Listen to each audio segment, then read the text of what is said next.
Hello, everybody, and welcome back to Late Night Football. I tell you what, it's a bonus. It's a bonus. We do two episodes, and we're doing them back to back because there's a lot happening. Oh my God, it's all breaking down right now. As I said, MAN-CHAOS-TER United. That's the title of the show, and I tell you what, it's all happening right now.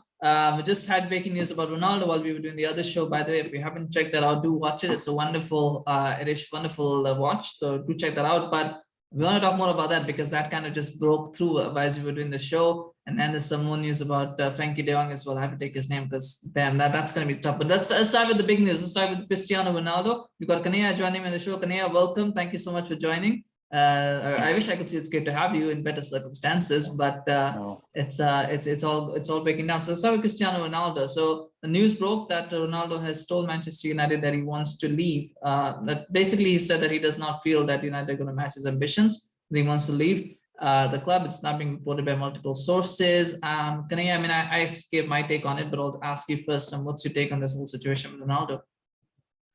I think it's just Ronaldo pushing United to kind of do something, because United start their the tour to Australia and Bangkok next week. And I'm very sure for the fact that Ronaldo is the selling point. People want to see Ronaldo. There is no bigger name in Manchester United right now than I don't Ronaldo. think there's any other big name even for exactly. Again, there's no other name to sell it. Sell the tickets. Well, Matic left, so I guess that nobody wants to see them again. I'm sorry, or Pogba who? left. There's who left? Exactly. Pogba left as well. So there's no Pogba, there's no Matic, there's nobody, right? Exactly. That's what I'm saying. Like there is nobody left, so they can't definitely kind of let go of this. So that's one of my takes. But I definitely feel this is the right approach for him to kind of also. Maybe this is he's playing the the angel who saves them or kind of pushes the Glazers to wake up, or basically he's just saying that I'm done with you guys. I love this club, but then I can't. I have 4 years left, or 3 or 4 years left of football that I have in me, and I can't waste it.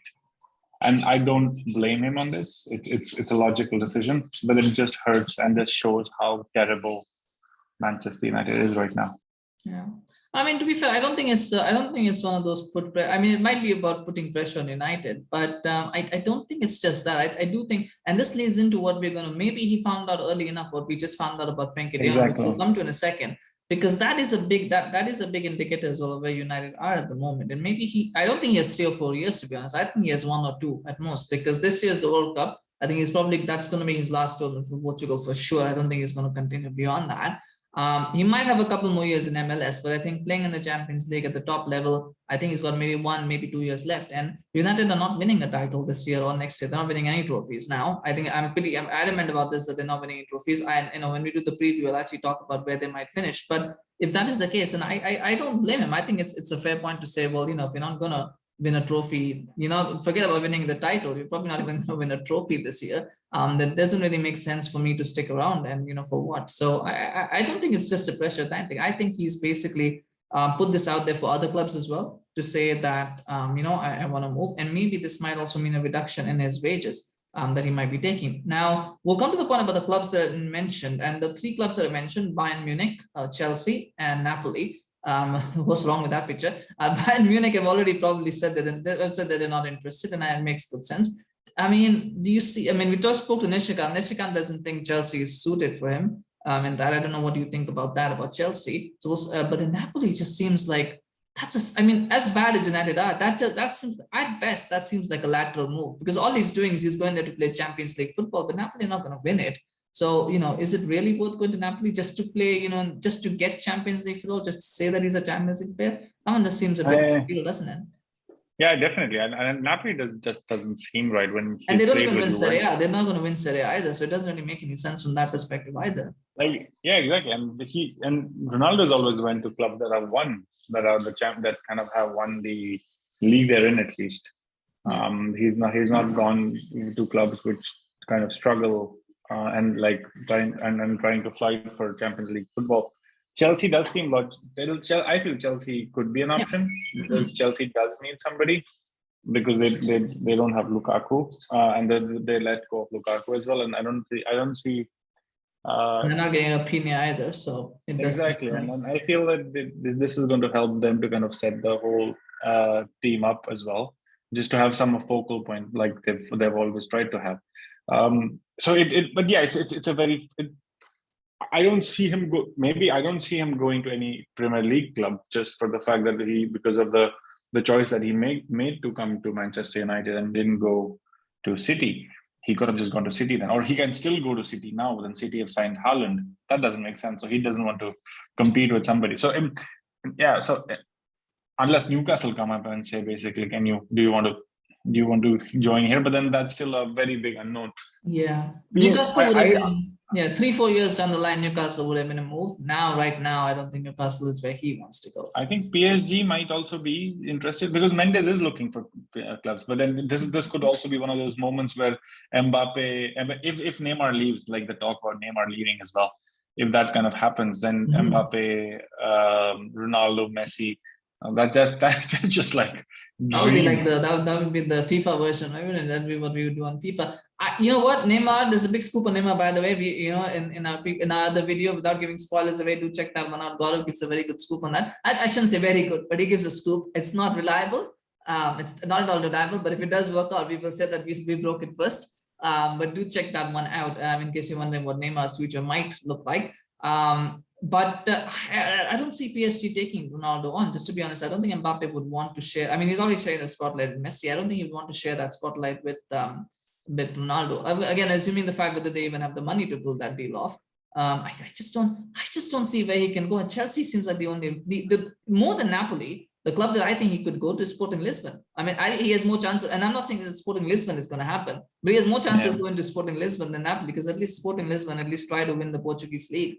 They have more chance of that. So and that's where he comes from as well. And then and he did. So so that makes sense that he might want to go there. But I mean, that's something to keep an eye on. But I mean, United will be in deep trouble if he leaves because they have no strikers. I mean, please don't tell me they're going to play. We're going to go back to 2019 and have Malacia and Rashford again trying to be our future, whatever that is. And that's a big concern as well as to what the replacement would look like, because they missed out. Manchester United, if they lose Ronaldo, oh my God. Yeah, that's going to be a problem. But you know what? I wouldn't begrudge Ronaldo if he left. I wouldn't. And no matter where he goes, wherever he goes, if he goes to China, China, if he goes to Japan, he goes to US, wherever he wants to go. That's his career. I wouldn't begrudge him. I mean, to be honest, he's got 1 or 2 years left. He wants to enjoy his football. He's not going to enjoy it United anyway. So you might go. And this feeds into the next part, Frenkie de Jong. Now, this is something. Frenkie de Jong has been something that United have been working on for 2 months. We've been told that Arnold has been staying up late at night. The people have all been staying up late at night working. I don't know what they were doing. Probably because they wake up late, or maybe they were doing something else on their computers while they were supposed to be working.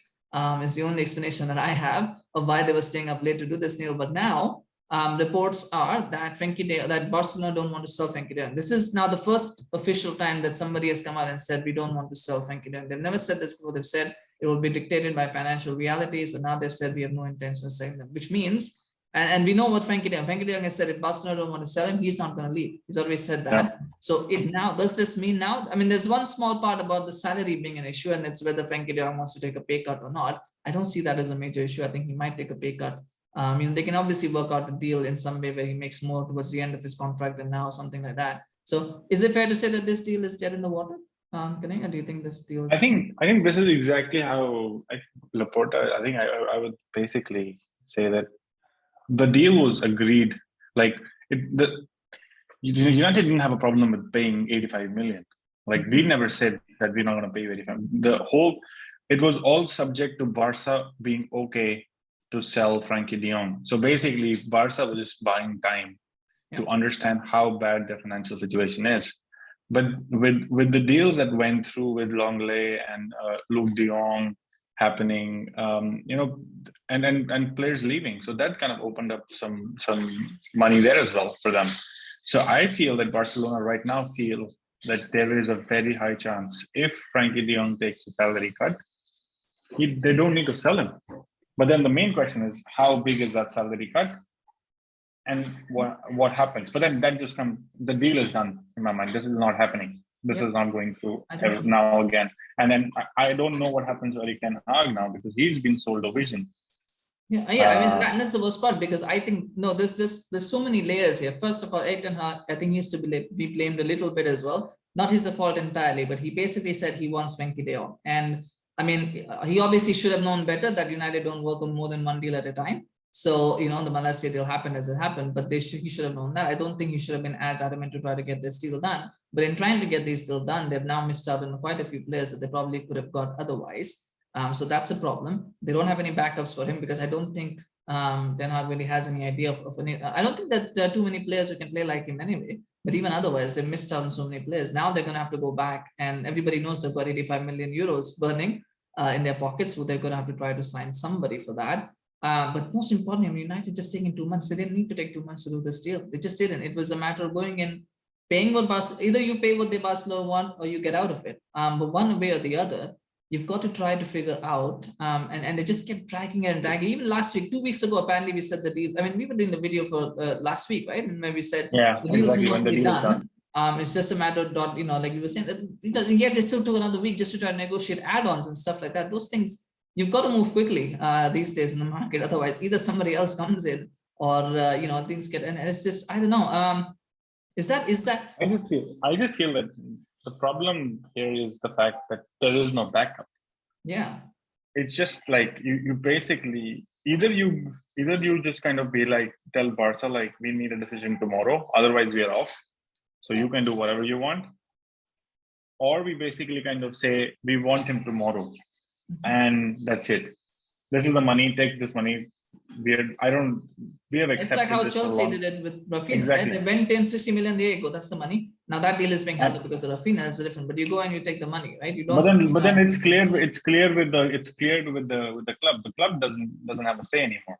Like in the Rafinha deal, Leeds is kind of like, I'm saying, yeah, Leeds, I'm saying, but that's what Chelsea did. Fair enough. Whatever happened beyond that happened. But the club did their part, right? They maintained, they paid the money. They didn't try to haggle. But United have been trying to haggle over add-ons, this, that, you know, those things. You don't need to do that. If you are going to do that, you're always giving the club time to get other deals, to get something else going. You're always giving Barcelona time. And that's one thing you should never try. You should never try to do that. Just try to go in, get it done, or not do it. Right? You put deadlines rather than trying to drag it out. But that's United. They try to. The transfer market has been so brutal this season. Yeah. Like and even the Malacia deal. United have done it. Like they have shown what happens if you give time to a deal on closing. Yeah. And they're basically now kind of their own.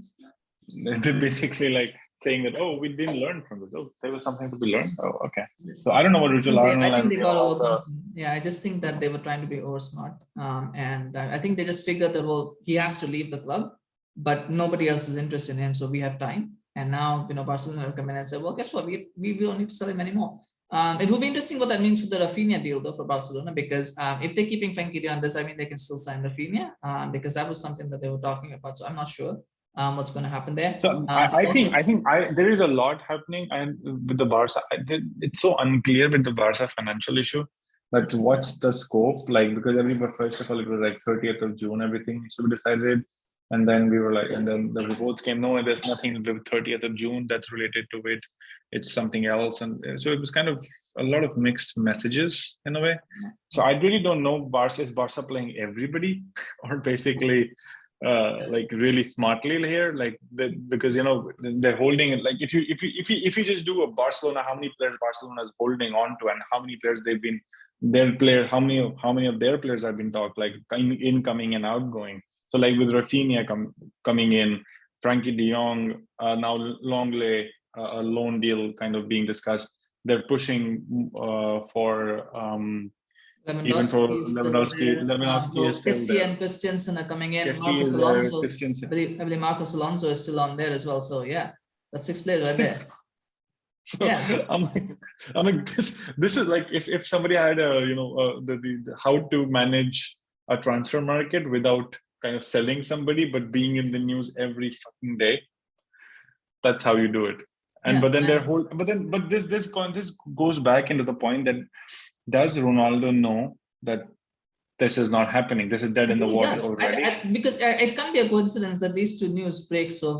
I mean, it can be, but I don't think it's a coincidence that these two news break so closely. I'm sure there was some indication that the club got that Barcelona may not that this deal is probably not going to happen. And then Ronaldo probably goes, well, so you wasted 2 months just to try to get this guy, and now you're not getting this guy. So who's your backup? And then somebody goes, well, we don't have a backup. We don't know. Well, maybe we'll look at Neves, maybe, or we'll look at somebody else, and he's probably just going there thinking, well, what if you don't get, we're going on preseason in 6 days. I don't get along with these players that I'm with right now. I don't like these players. These players don't like me. I don't want to stick around here, and they, that's what it is. I just think that's what it is. At the end of the day, I don't think he likes the players he's playing with at the moment. I believe that, and I think those players, probably don't like him either, because he probably shows them what they are, what they never will be, and they don't like that. They don't like the fact that they want to be shown that they are practically not that good enough. But anyway, what's the future? I mean, I guess the question here is now what goes on next. My bigger fear now is that they might go and overpay for a Neves, or they might go and overpay for somebody. They have to. Sandro Martinez is they're already overpaying for him now in terms of what the deal is being agreed, but they might go and overpay for somebody else. Because now United will be desperate to get signings in, because the fans are going to riot. But I hope somebody is calm enough to say, well, let's not overpay for signings, because that'd be worse than not making any signings at this point. I think Manchester United is going to overpay for a lot. I believe so too. Yeah, they're just going to go desperate mode, and then they're basically going to make some stupid signings with players which were subpar to what they had originally thought of, and then they're basically going to come into the new season. We've had an awful last season, awful. But then, and the way it's starting now again and setting up the next season, it's like, what's the whole point? It is. Like, it just kind of, and then the Neves, so they might now go in for Neves, and Wolves will be like, haha, now you come back. And then be like, now you pay. But Neves was already overpriced anyway. I think they were asking for 60 million pounds for him. Now they'll ask for 85 maybe. Probably 70, 75. Yeah, they'll be like, yeah. You already have the money for Frenkie de Jong, right? So pay us the money, because, well, otherwise you play with Fred and McTominay. Yeah, so, that's the issue. And then you got to look for a striker as well, perhaps. I mean, Scamacca has been mentioned. I don't know how again that deal might, will be another. It's just, there's just too much. That is why you do your deals early, Glazers. That's why you do your deals early, because then you have room to negotiate what you need. There's Anthony as well, by the way, who might also get overcharged now. So there's all sorts of things. I mean, it's a mess. It's a mess. you just need to learn from the blue half of Manchester right now. Manchester City is not doing anything new. When Alex Ferguson was the manager for United, this is how he would go in. He would go in early, first week, 2 signings done, and then he'll just wait for people to leave if they want to leave, and then focus on the January window and see how people are playing and what's happening. Yeah. And now City did it. City did it in first week. They signed Haaland. They got Phillips is done. They're Cucurella. They're just waiting for the whole Sterling. I think they're waiting for Sterling to go, and then Cucurella. Exactly. So it's and they signed Alvarez in January when United could have signed him. They just signed him in January, and they're like, okay, great, awesome. So these are the ways. I mean, that's just what it is, and that's why when people say there's a new United, a new era, it's not. No. It's the same people. They're just trying to put things on it. And I'm sure there'll be a lot of fan channels will be really, really pissed off. And we're not a fan channel, so to speak, but we are quite disappointed with the whole thing, and it's just gonna get worse. And I was actually okay. I was a couple of weeks ago, I was like, if you don't get any signings, I'm okay, as long as he doesn't give the same players a chance. Like if I get to see Axel Tuanzebe starting, if I get to see Mengi starting, if I get to see Shoretire starting, if I see Garnacho starting, Mebby starting, I'm okay with that. Like I don't think they're gonna do anything special, but at least I'm okay with that, because what I don't want these guys like Maguire, Rashford, Shaw, Martial, these guys, everything that they've done last season, I don't want them to come back and be like, oh yeah, we all got away with it, right? That's what we did. We got our previous manager sacked.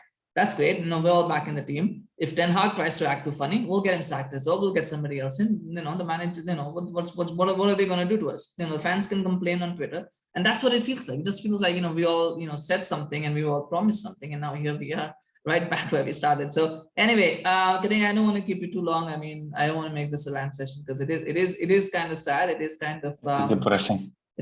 Yes. I mean, are there any final thoughts from you on this whole situation? Do you think there is a way out for United now from this? I would say they just need to I would say Erik ten Hag needs to go in and basically tell the management, you need to either tell me now who I'm getting, or I'm open to start let people start leaving.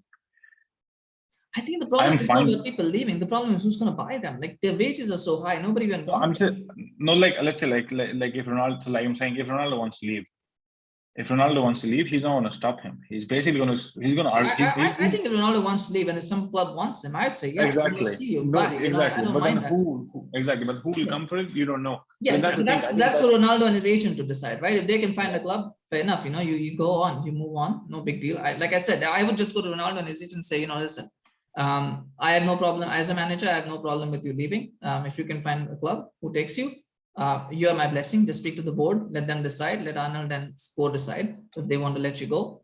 You know, then you go. That's the way it is with Ronaldo. See, they can still resolve the situation with the midfield. To be honest, if you can buy Sangare from PSV, he's available for about 25-30 million. They can probably still get Laimer for 25 million. So you spend about 55 million pounds and you get two midfielders instead of one. So they can still do a better deal. And that's a better deal than Frenkie. They're not as good as Frenkie, but they are much better in terms of numbers. So you get two midfielders instead of you get Frenkie. Now, if they want to do and move quickly with those two deals, they can. The question is, will they? And they don't need to overpay, right? But the only question is, will they do it? Will they move in quickly to do those deals now? Have they already got this plan in their mind that they can do these deals? I don't know what is on Ten Hag's list. I don't know if he sees Sangare as a player. I don't know if he sees Laimer as a player. I don't know if he has somebody else in mind. My worry now is that they're going to go in for Ruben Neves and they're going to pay 70 million pounds for him because they're that stupid. That's what they're going to do. And nothing against Neves. He's a good player. I just don't think he's worth 70 million pounds. But I think that's where we are headed. Anyway, we will keep an eye on it. Thank you, Knayha, for having him on the show. And thank you for bringing in the Frenkie de Jong deal. By the way, I actually didn't even know that. I was talking about the Ronaldo deal and suddenly we saw the breaking of Frenkie de Jong as well. And that's a breakdown if there is any, but we will see what happens with that one. If you did enjoy the show, well, I mean, I can't ask you to smash a like on this, but if you're a rival fan, if you're a City fan, Arsenal fan, Liverpool fan, Chelsea fan watching this, do smash a like for United struggles. This transfer window, do that. You know, we can have a bit of a laugh at that expense, I guess. But if you did enjoy this video and would like to see more, do remember to subscribe to our channel on YouTube, follow us on Facebook. That's what we're talking about. Sometimes news breaks and we can do videos very quickly, one or the other. So if you subscribe, you get notified for these updates as they come. So do that. Thank you so much for your support. Thank you so much, Knayha, for joining the show. Really appreciate it. And of course, we'll see you again very, very soon. Hopefully with some better news than what we've got today. But yeah, let's see what happens. Thank you so much. Take care. Bye-bye.